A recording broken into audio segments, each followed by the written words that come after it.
Bismillahirrahmanirrahim. Assalamualaikum warahmatullahi wabarakatuh. Perkenalkan, nama saya Rizky Kunarus Putra dengan MI 121911064 dari kelas TK 2019. Nah, di sini saya menjelaskan tentang analisis dari part babi dengan menggunakan metode kromatografi gas. Nah, kehalalan suatu produk menjadi kebutuhan wajib bagi konsumen, terutama konsumen muslim, baik itu produk makanan, minuman, obat-obatan, kosmetik, maupun barang-barang yang digunakan lainnya. Seiring besar kuantitas konsumen muslim di Indonesia, yang jumlahnya mencapai 86,88% dari penduduk Indonesia, sehingga Indonesia termasuk pasar konsumen untuk umat muslim terbesar di dunia. Oleh karena itu, jaminan akan produk halal menjadi suatu hal yang sangat penting untuk mendapat perhatian dari negara lain. Sehingga dibuatlah oleh pemerintah Indonesia, yaitu Undang-Undang Nomor 33 Tahun 2014 tentang Jaminan Produk Halal atau disingkat dengan JPH, dengan mentegas persoalan halal haram dalam produksinya. Nah, produk makanan, obat-obatan, dan kosmetik yang tercampur daging babi sulit untuk dibedakan dengan mata telanjang karena saling tercampur dengan bahan-bahan lainnya. Oleh karena itu, untuk mengetahui produk tersebut mengandung babi maupun derivatnya atau tidak, menggunakan metode analisis kromatografi gas, di mana kromatografi gas ini dapat digunakan untuk memisahkan berbagai komponen dari campuran tersebut dan dapat menguji kemudian dari bahan tersebut. Jadi bisa diuji untuk makanan ataupun obat atau kosmetik atau produk lainnya yang kemungkinan menggunakan lemak babi atau derivatnya lainnya. Nah, babi ini termasuk sejenis hewan ungulata yang bermuncung panjang dan berhidung lepel dan merupakan hewan yang aslinya berasal dari Eurasia, di mana babi merupakan hewan yang secara keseluruhan diharamkan untuk dikonsumsi oleh umat Islam seperti pada Quran Surah Al-Baqarah ayat 173, Al-Maidah ayat 3, Al-An'am ayat 145, dan An-Nahl ayat 115. Nah, babi diketahui sebagai inang yang banyak macam parasit dan berbagai penyakit yang berbahaya. Sistem biokimia babi mengeluarkan hanya 2% dari seluruh kandungan asam uratnya, sedangkan 98% sisanya tersimpan dalam tubuhnya.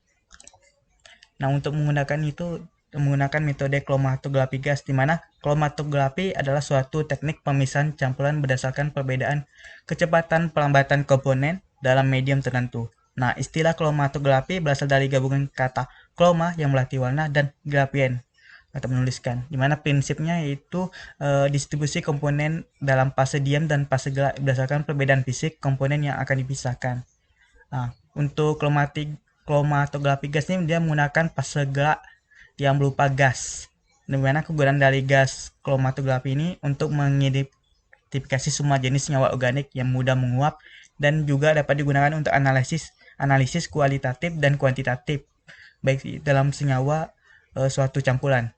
Nah, analisis kuantitatif dengan gas kromatografi menggunakan metode standar internal. Metode ini digunakan karena terdapat ketidakpastian yang disebabkan injeksi sampel dan kecepatan aliran. Metode ini sering kali digunakan untuk sampel yang tidak sesuai atau tidak mungkin diinjeksi langsung pada kromatografi gas atau GC.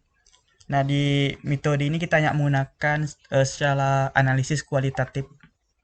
Nah, ini ada skema kerja alat kromatografi gas, di mana sini ada gas pembawanya, ada sampel yang akan disuntikin di sini, terus dia akan dikirim ke kolom, di mana ini di dalam kolom ada opennya, dan dia akan di detektor, terus akan dianalisis langsung ke waktunya di komputer. Komponen dasar dari kromatografi ini ada sumber gas pembawanya, terus ada tempat injeksi dan silinder, kolom pemisah, detektor, open, dan recorder.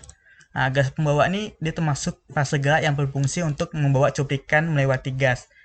Gas yang biasa digunakan adalah helium, nitrogen, hidrogen, dan argon.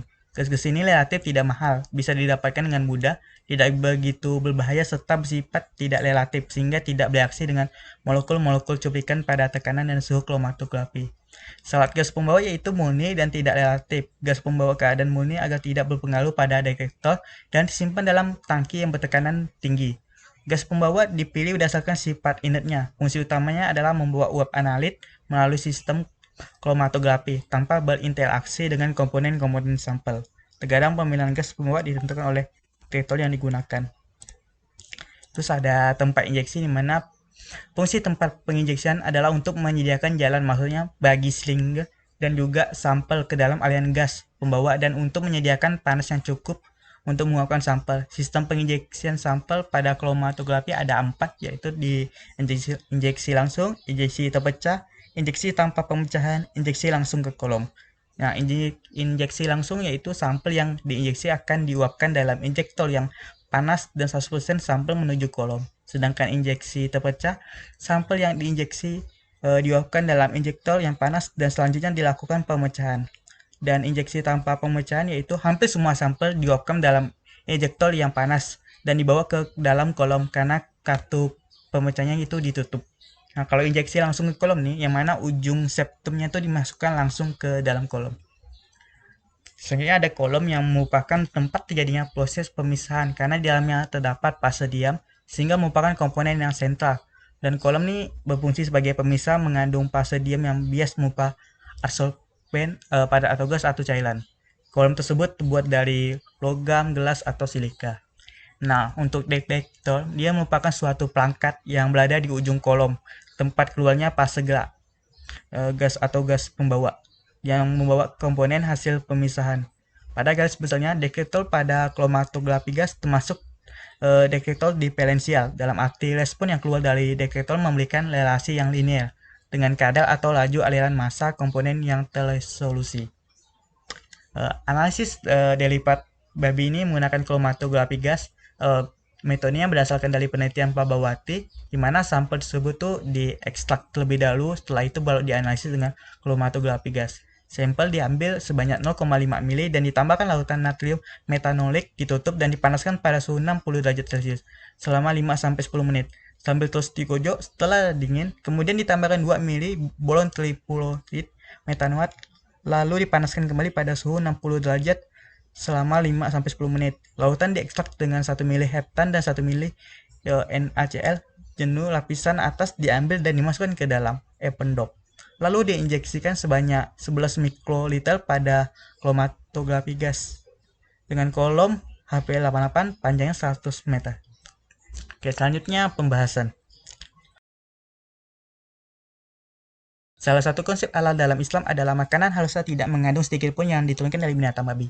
Kehadiran komponen lemak babi ini, serendah apapun kandungannya dalam bahan pangan, akan membawa makanan tersebut menjadi haram untuk dikonsumsi. Kehalalan merupakan persyaratan mutlak bagi setiap muslim untuk mengonsumsi makanan. Begitu pula kehalalan makanan juga merupakan persyaratan mutlak bagi setiap muslim untuk tidak mengonsumsi makanan. Sejumlah produk makanan berbahan dasar daging ditemukan tercampur dengan daging babi, terutama pada makanan olahan daging sapi.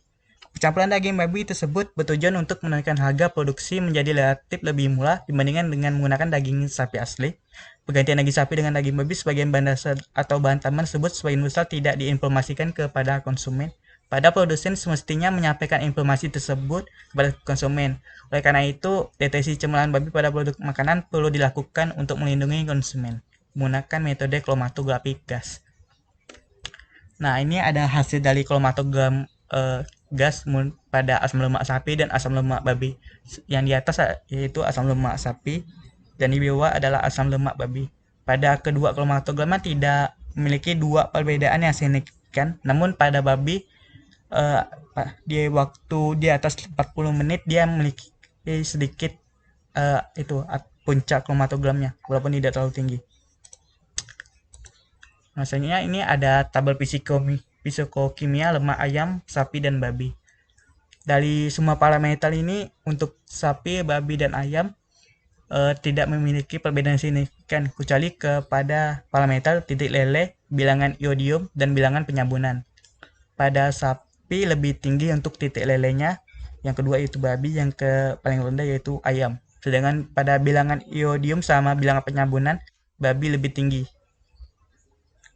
Terus di bawahnya itu ayam, terus paling rendah yaitu sapi. Nah, perbedaan titik leleh disebabkan oleh komposisi asam lemak pada masing-masing sampel pembanding, di mana banyaknya asam lemak jenuh dan asam lemak berantai panjang akan memberikan kontribusi yang nyata bagi peningkatan titik leleh lemak secara keseluruhan. Hal yang sama juga berlaku pada perbedaan nilai bilangan iodi dan bilangan penyabunan, di mana komposisi asam lemak tidak jenuh pada setiap sampel akan berkontribusi pada peningkatan harga bilangan iodium. Sedangkan perbedaan komposisi asam lemak lantai pendek, sedang, dan panjang akan sangat berpengaruh terhadap harga bilangan penyabunannya. Nah, selanjutnya ini ada lantai asamnya. Ini ada sapi, ada babi, ada celeng, ada ayam, dan ada kambing dari berdasarkan 3 penelitian. Dari dilihat di sini asam palmitat yang paling tinggi yaitu pada ayam dan sapi. Ayam dan sapi, dan paling rendah itu adalah kambing. Terus setelah itu diikutin oleh babi. Namun untuk oleat dia di sini lebih tinggi pada babi daripada hewan yang lainnya. Terus untuk steat yang lebih tinggi ini sapi dan kambing, dan yang lainnya juga nih ada, dan juga tidak terlalu berbeda signifikan juga. Hanya lebih kesignifikan di oleat, steat, dan palmitat. Terus ini ada jumlah total asam lemak untuk celeng, babi, ayam, sapi, dan kambing. Nah, jika dilihat dari kandungan asam lemak jenuh yang paling tinggi yaitu sapi sebesar 66,29%, kemudian yang kedua untuk kambing 58,59%, celeng 36,92%, babi 32,66%, dan ayam paling sedikit yaitu 33,43%. Jika dibandingkan kandungan asam lemak jenuh pada ayam, celeng, dan babi, menunjukkan celeng paling tinggi kandungan asam lemak jenuh dan tidak jenuhnya. Sementara pada babi kandungan asam lemak jenuh dan tidak jenuhnya yang paling kecil. Ayam kandungan asam lemaknya jenuh dan tidak tidaknya di antara babi dan celeng. Berdasarkan ini, untuk asam jenuhnya itu untuk perbedaan sapi sama babi itu, dimana sapi itu asam jenuhnya lebih tinggi daripada babi. Sedangkan kalau untuk ayam sama babi itu agak dekat mirip, tapi untuk asam jenuhnya lebih tinggi ayam. Oke, jadi kesimpulannya, berdasarkan sifat fisik kimia pada parameter titik leleh, bilangan iod, dan bilangan penyabunan, terlihat perbedaan signifikan pada ayam, sapi, dan babi.